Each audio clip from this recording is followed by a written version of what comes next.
ఈరోజు ఈ విద్యా రంగంలోనే హైయర్ ఎడ్యుకేషన్ కానివ్వండి, స్కూళ్ళు కానివ్వండి, కేవలం తీసుకొచ్చిన ఈ సంస్కరణల మీద మాత్రమే లెక్కలేసుకుంటే ఈ 55 నెలల కాలంలో అక్షరాల ఖర్చు చేసింది 73,000 కోట్ల రూపాయలను కూడా చెప్పడానికి గర్వపడతా ఉన్నా. ఎడ్యుకేషన్ అనే ఒక్క సెక్టర్ మీద కానీ, హైయర్ ఎడ్యుకేషన్ కానీ కేవలం ఈ సంస్కరణల మీద మాత్రమే మన పిల్లలు చదవాలి, గొప్పగా ఎదగాలి అని తాపత్రయంతో బహుశా ఎప్పుడు గతంలో జరగని విధంగా ఖర్చు చేసింది ఏకంగా 73,000 కోట్ల రూపాయలని చెప్పడానికి గర్వపడతా ఉన్నా. ఈరోజు గమనించమని అడుగుతా ఉన్నా. ఈరోజు ఇలాంటి మార్పులు ఒక్క విద్యారంగంలో మాత్రమే కాదు కనిపించేటివి. ఈరోజు ఇలాంటి గొప్ప మార్పులు ఈరోజు ఒక్క విద్యారంగంలోనే కాదు, వైద్య రంగంలో చూసినా కనిపిస్తుంది, వ్యవసాయ రంగంలో చూసినా కనిపిస్తాయి, మహిళా సాధికారత విషయంలో కూడా కనిపిస్తాయి, సామాజిక న్యాయం విషయంలో కూడా కనిపిస్తాయి, పరిపాలన సంస్కరణ విషయంలో కూడా ప్రతి రంగంలోనూ కూడా ఇలాంటి మార్పులు ఈ 55 నెలలుగా ప్రతి అడుగు వేస్తూ మార్పులు చేస్తూ ప్రయాణం సాగుతా ఉంది అని చెప్పడానికి గర్వపడతా ఉన్నా. ఈ సందర్భంగా ఈ మార్పుల్లో ఆలోచన చేయమని అడుగుతా ఉన్నా. ఇలాంటి మార్పుల్లో ఏ ఒక్కటి చేయటానికి కూడా ఏనాడు కూడా గతంలో ఎప్పుడు ఎవరు ఆలోచన చేయలేదు. ఆలోచన చేయమని అడుగుతా ఉన్నా. నాకన్నా ముందు గత ప్రభుత్వాన్ని చూశారు. నాకన్నా ముందు చూసిన గత ప్రభుత్వంలో పరిపాలన చేసిన చంద్రబాబు నాయుడు గారి పరిపాలన ఒక్కసారి గుర్తుకు తెచ్చుకోమని అడుగుతా ఉన్నా. ఈరోజు ఇన్ని మార్పులు మీ బిడ్డ జగన్ చేయగలుగుతా ఉన్నాడు, మీ అన్న జగన్ చేయగలుగుతా ఉన్నాడు, మీ తమ్ముడు జగన్ చేయగలుగుతా ఉన్నాడు, మీ జగన్ చేయగలుగుతా ఉన్నాడు. మరి ఇలాంటి మార్పులు ఏనాడు కూడా గతంలో ఎందుకు జరగలేదు అని ఆలోచన చేయమని అడుగుతా ఉన్నా. ఏనాడు కూడా ఇలాంటి మార్పులు చేయాలి అని చెప్పి మనసు కూడా రాని ఒక ఆయన పరిపాలనను మనం చూసాం.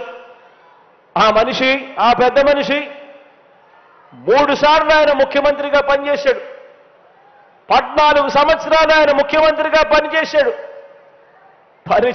కానీ ప్రజలకు మంచి చేయాలి అని చెప్పి ఆ అధికారాన్ని ఉపయోగించలేదు.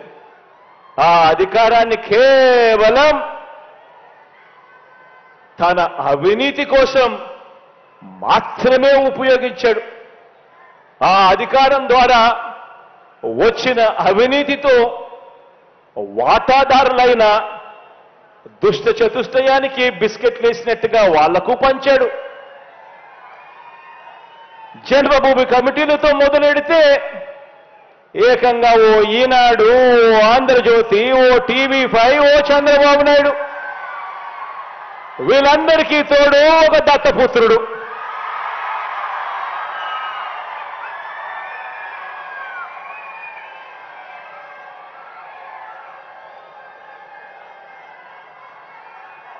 వీళ్ళందరూ కూడా అధికారంతో ఏం చేశారు అని అంటే ప్రజలకు మంచి చేసిన చరిత్ర లేదు, ప్రజలు గుర్తుపెట్టుకునే విధంగా పరిపాలన చేసిన చరిత్ర లేదు. ఆ అధికారంతో కేవలం దోచుకోవడం, దోచుకున్నది పంచుకోవడం మాత్రమే జరిగాయి అని చెప్పి ఆలోచన చేయమని కోరుతా ఉన్నాను మీ అందరితో కూడా. మీ బిడ్డ ప్రభుత్వంలో ఈ 55 నెలలుగా మీ బిడ్డ ఎలా చేయగలిగాడు? ఎందుకు ఆ 5 సంవత్సరాలలో గత ప్రభుత్వంలో ఎందుకు చెయ్యలేకపోయారు వాళ్ళు అని ఆలోచన చేయమని మిమ్మల్ని. ఈరోజు వాళ్ళు చేసిన పరిపాలన వల్ల వాళ్ళు ప్రజల మనసుల్లో లేరు, వారికి విలువలు లేవు, వారికి విశ్వసనీయత అంతకన్నా కూడా లేదు. వాళ్ళ దృష్టిలో అధికారం అన్నది కేవలం ప్రజలకు మంచి చేయడం కోసం కాదు, వాళ్ళు బాగుపడడం కోసం మాత్రమే అధికారం. ఈరోజు అడుగుతా ఉన్నా నేను మీ అందరినీ కూడా, ఆలోచనలు చేసి వాళ్ళందరినీ కూడా అడగమని చెప్పి కూడా మీ అందరితో కూడా కోరుతా ఉన్నా. అధికారం కోసం ప్రజలకు అబద్ధాలు చెబుతూ మోసాలు చేస్తూ వెన్నుపోట్లు పొడిచే వీరి రాజకీయం ఎలా ఉందో 4 మాటల్లో మీ అందరికీ కూడా చెబుతాను. ఈ దుష్ట చతుష్టయానికి సంబంధించిన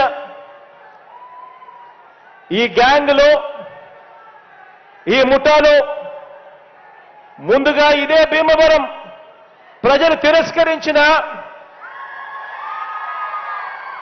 దత్తపుత్రుడితో మొదలెడతాను. వీరు చేసిన రాజకీయాలు ఎలా ఉన్నాయి అనే విషయం మీద. ఈ దత్తపుత్రుడు పక్క రాష్ట్రంలో ఈయనది శాశ్వత నివాసం. అడ్రస్ ఎక్కడ అంటే మన రాష్ట్రంలో ఉండదు, పక్క రాష్ట్రంలో ఉంటాడు, నాన్ లోకల్. ఇంకా ఆశ్చర్యకరమైన విషయం ఏమిటో తెలుసా? పక్క రాష్ట్రంలో శాశ్వత నివాసం ఉంటూ పక్కవాడు సీఎం కావాలని ఏకంగా పార్టీ పెట్టిన వాడు బహుశా దేశ చరిత్రలో ఎవడో ఉండడు, ఈయన తప్ప.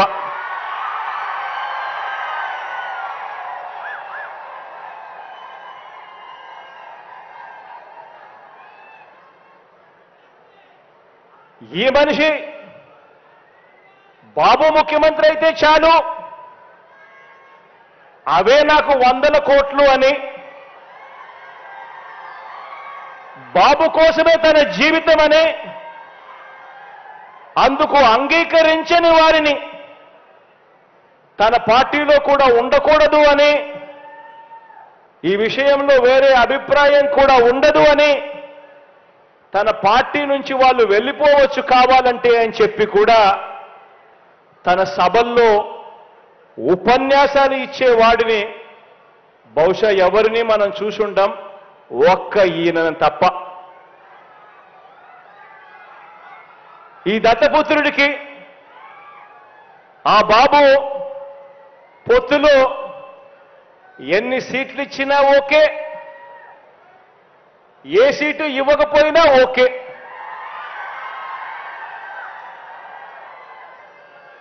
చిత్తం ప్రభు అనే త్యాగాల త్యాగరాజుని మాత్రం ఇప్పుడే ఈ దత్తపుత్రుడిలో మాత్రమే చూస్తాం.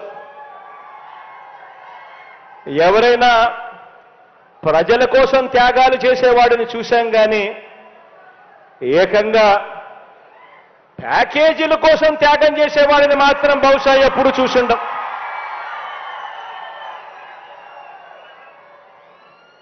ప్యాకేజీల కోసం తన వారిని త్యాగాలు చేసే ఈ త్యాగాల త్యాగరాజును మాత్రమే చూసింటాం. మరో విచిత్రం కూడా చెప్పాలి. మరో విచిత్రం ఏమిటనంటే ఈ త్యాగాల త్యాగరాజు గురించి, ఈ దత్తపుత్రుడు గురించి మరో విచిత్రం ఏమిటనంటే రియల్ లైఫ్లో ఈ పెద్ద మనిషి ఏ భార్యతోనూ ముచ్చటగా కనీసం 3-4 సంవత్సరాలైనా కూడా కాపురం చేసి ఉండడు.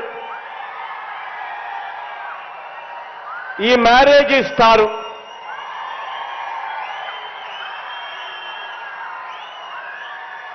ఆడవాళ్ళను కేవలం ఆట వస్తువులుగా మాత్రమే చూస్తూ పెళ్లి అనే ఒక పవిత్ర వ్యవస్థను, పెళ్లి అనే ఒక పవిత్ర సాంప్రదాయాన్ని మంటగలుపుతూ 4 ఏళ్లకోసారి పెళ్లి చేసుకోవడం, మళ్ళీ విడాకులు ఇచ్చేసేయడం, మళ్ళీ పెళ్లి చేసుకోవడం, మళ్ళీ విడాకులు ఇచ్చేసేయడం,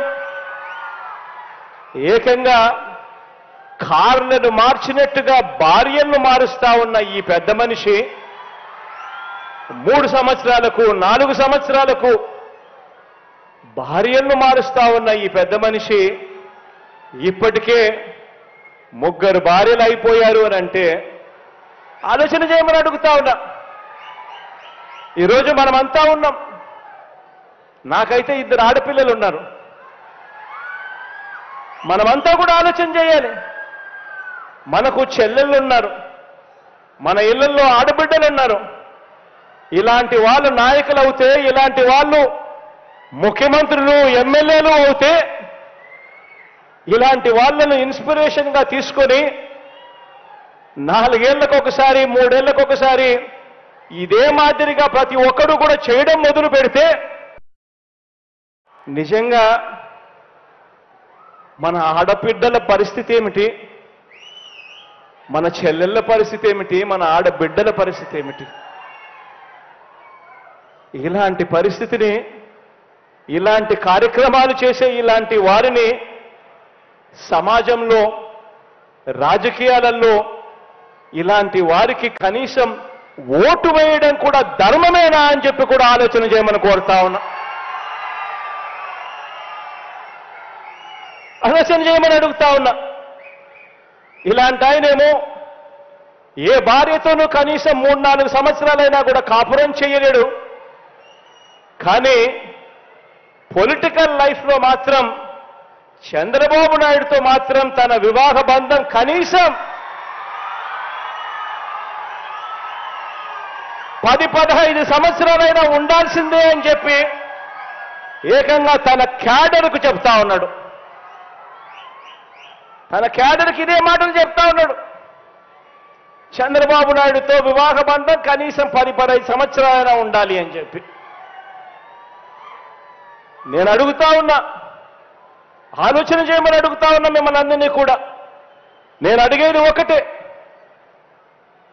2 విషయాలు కనుక కలిస్తే అమృతం తయారవుతుందా అని చెప్పి ఆలోచన చేయమని అడుగుతా ఉన్నా. 4 వంచకులు కలిస్తే మంది పెరుగుతారు కానీ ప్రజలకు చేసే మంచి పెరుగుతుందా అని చెప్పి నేను అడుగుతా ఉన్నా. ఆలోచన చేయమని చెప్పి నేను మిమ్మల్ని అందరినీ కూడా కోరుతా ఉన్నాను. ఒకరేమో పిల్లనిచ్చిన మామ, ఒకరైతే పిల్లనిచ్చిన మామ, సాక్షాత్తు కూతుర్నిచ్చిన మామ ఎన్టీ రామారావునే వెన్నుపోటు పొడిచిన క్యారెక్టర్ ఒకరిది.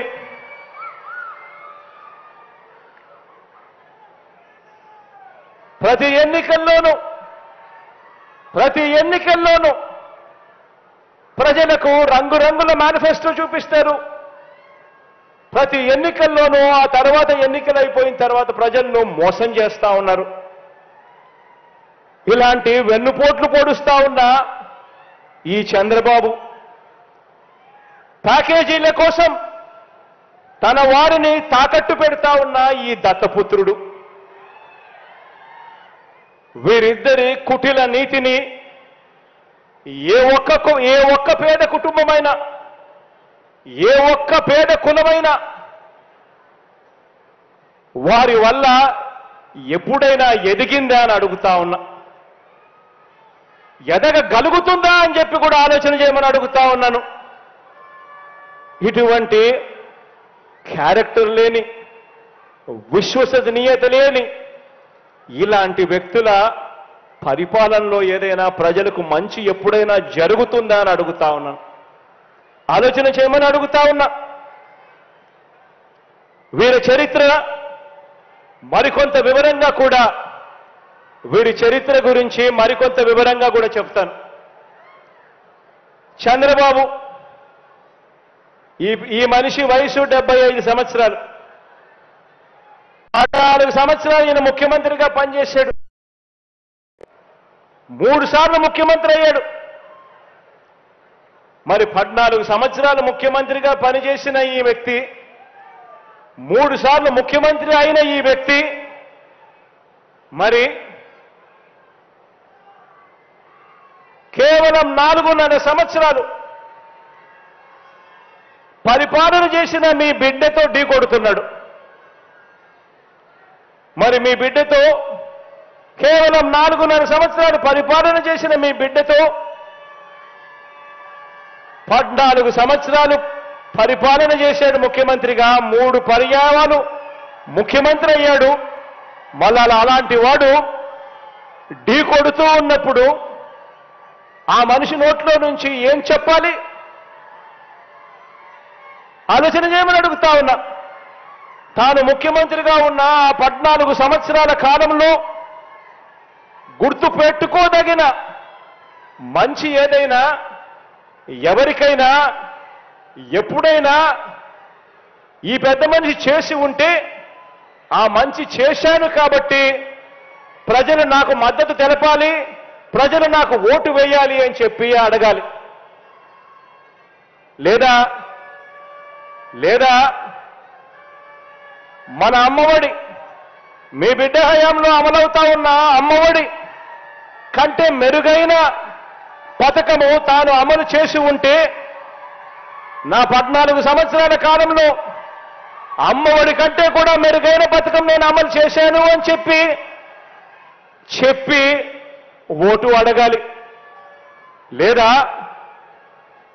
మన పొదుపు సంఘాల అక్క చెల్లెమ్మల కోసం మీ బిడ్డ హయాంలో అమలవుతా ఉన్న వైఎస్ఆర్ ఆసరా కంటే ఇంకా మెరుగైన స్కీమ్, ఇంకా మెరుగైన కార్యక్రమం తాను ఒకవేళ అమలు చేసి ఉంటే ఆ ఫలానది నేను అమలు చేశాను అని చెప్పి ఓటు అడగాలి. లేదా మీ బిడ్డ హయాంలో వైఎస్ఆర్ చేయూత కంటే ఇంకా మెరుగైన స్కీమ్ ఏదైనా తాను చేసి ఉంటే ఆ ఫలానిది నేను చేశాను అని చెప్పి ఓటు అడగాలి. లేదా మీ బిడ్డ హయాంలో మాదిరిగా ఏకంగా 31 లక్షల ఇంటి స్థలాలు నా అక్క చెల్లెమ్మల పేరుతో రిజిస్ట్రేషన్ చేసి ఇచ్చాం మీ బిడ్డ హయాంలో. అందులో కడతా ఉన్న ఇల్లు అక్షరాల మరో 22 లక్షల ఇల్లులు కడతా ఉన్నాం. ఇంతకన్నా ఇంకా మెరుగైన కార్యక్రమం ఆయన ముఖ్యమంత్రిగా ఉన్నప్పుడు, 14 సంవత్సరాలు ముఖ్యమంత్రిగా ఉన్నప్పుడు 3 సార్లు ముఖ్యమంత్రి అయ్యుండి కూడా తాను చేశాను, ఇంతకన్నా మెరుగైన కార్యక్రమం చేశాను అని చెప్పి ఓట్లు అడగాలి. లేదా మీ బిడ్డ హయాంలో ఇవాళ అమలవుతా ఉన్న డీబీటీ కార్యక్రమం, నేరుగా మీ బిడ్డ బటన్ నొక్కుతా ఉన్నాడు, నేరుగా 2,45,000 కోట్ల రూపాయలు నేరుగా నా అక్క చెల్లెమ్మల బ్యాంకు ఖాతాల్లోకి పోతా ఉంది. ఎక్కడ లంచాలు లేవు, ఎక్కడ వివక్ష లేదు. నేరుగా నీ బిడ్డ బటన్ నొక్కుతా ఉన్నాడు, అక్క చెల్లెమ్మల కుటుంబాల బ్యాంకు ఖాతాల్లోకి ఏకంగా 2,45,000 కోట్ల రూపాయలు పంపించాం ఈ 55 నెలల కాలంలో. ఇలా తాను కూడా 14 సంవత్సరాలు ముఖ్యమంత్రిగా ఉంటూ తాను ఎన్ని బటన్లు నొక్కానని చెప్పి, ఎంత డబ్బులు ప్రజలకు ఇచ్చానని చెప్పి ఈ బాబు ఏ గ్రామంలో అయినా రచ్చబండ దగ్గర నిలబడి తాను చెప్పగలడా అని అడుగుతా ఉన్నా. ప్రజల బ్యాంక్ స్టేట్మెంట్ చూపిస్తూ దాన్ని సాక్షిగా పెడుతూ 2014 నుంచి 2019 ఆ 5 సంవత్సరాల కాలంలో తన ప్రభుత్వం ఏమిచ్చిందో, మనందరి ప్రభుత్వం ఏమిచ్చిందో పోల్చి చూపించి ఓటు అడగగలడా ఆలోచన చేయమని చెప్పి అడుగుతా ఉన్నా మిమ్మల్ని అందరినీ కూడా. కుప్పంలో అయినా సరే, ఏ ఇంట్లో అయినా సరే తాను వచ్చి ఛాలెంజ్ స్వీకరించి ఓటు అడగగలడా అని అడుగుతా ఉన్నా. చంద్రబాబు అడగలేడు. కారణం ఏమిటో తెలుసా? ఎవరికి కూడా తాను 14 ఏళ్ళు ముఖ్యమంత్రిగా ఉండి కూడా ఎవరికి కూడా తాను మంచి చేసిన చరిత్ర లేనే లేదు కాబట్టి అడగలేడు. ఇలాంటి వ్యక్తి ఈ మధ్య ఏదో పాదయాత్ర ముగింపు సబాట, మీరందరూ కూడా వినే ఉంటారు, చూసే ఉంటారు. ఈ మధ్య ఏదో పాదయాత్ర ముగింపు సబాట అందులో చంద్రబాబు మాట్లాడాడు. నేను ఒకటే అడుగుతా ఉన్నా, ఇదే పెద్ద మనిషి చంద్రబాబు నాయుడిని అడుగుతా ఉన్నాను, మీ అందరినీ కూడా ఆలోచన చేయమని కోరుతూ అడుగుతా ఉన్నా. కుప్పం నుంచి ఇచ్చాపురం వరకు మీ ఇష్టం, ఏ గ్రామాన్నైనా తీసుకోండి, ఆ గ్రామంలో ఆ గ్రామ సచివాలయం ఎవరు పెట్టారు అనంటే గుర్తుకొచ్చేది మీ జగన్. పౌర సేవలను ప్రజల దగ్గరికి గ్రామ స్థాయిలో శాశ్వత ఉద్యోగాలతో తీసుకువచ్చింది ఏకంగా ప్రతి గ్రామంలోనూ ఒక సచివాలయం, ఆ సచివాలయంలో 10 మంది పిల్లలు ఉద్యోగాలు చేస్తూ ఆ గ్రామంలో ఈ సచివాలయాలు, ఈ పౌర సేవలు ఎవరు తీసుకొచ్చారు అనంటే గుర్తుకొచ్చేది మీ జగన్. ఏ గ్రామమైనా తీసుకోండి, ఆ గ్రామంలో ప్రతి 50 ఇళ్లకు ఒక వాలంటీర్ వ్యవస్థ, ప్రతి 50 ఇళ్లకు 70 ఇళ్లకు ఒక వాలంటీర్ వ్యవస్థ. ఆ వాలంటీర్ వ్యవస్థతో పెన్షన్ పెంచి మరి 1వ తారీఖునే ఇంటికి వచ్చి, అది 1వ తారీఖున సెలవు దినమైనా సరే, ఆదివారమైనా సరే, ఆ 1వ తారీఖున ఇంటికి వచ్చి చిక్కటి చిరునవ్వుతో గుడ్ మార్నింగ్ చెబుతూ పెన్షన్ చేతిలో పెడతా ఉన్నది. ఆ పెట్టేది ఎవరు అనంటే గుర్తుకొచ్చేది మీ జగన్. రైతన్నను చేయి పట్టుకుని నడిపిస్తూ గ్రామంలో రైతు భరోసా కేంద్రం తీసుకువచ్చింది ఎవరు అనంటే గుర్తుకు వచ్చేది మీ జగన్. ₹1 కూడా లంచాలు లేకుండా, ఎక్కడా కూడా వివక్ష లేకుండా నేరుగా బటన్ నొక్కి ఇంటింటికి నా అక్క చెల్లెమ్మల కుటుంబాల ఆ పేదల ఖాతాల్లోకి డబ్బులు పంపింది ఎవరు అనంటే గుర్తుకొచ్చేది మీ జగన్. గ్రామాలలో వెళ్ళినప్పుడు ప్రివెంటివ్ కేర్లో ఎప్పుడు పడని అడుగులు కనిపిస్తాయి. గ్రామాలకు వెళ్ళినప్పుడు ప్రివెంటివ్ కేర్లో విప్లవాత్మక మార్పులు తెలుస్తూ మన గ్రామ స్థాయిలోనే, మన గ్రామంలోనే విలేజ్ క్లినిక్ పెట్టింది ఎవరు అనంటే ఆ విలేజ్ క్లినిక్ వచ్చేది మీ జగన్.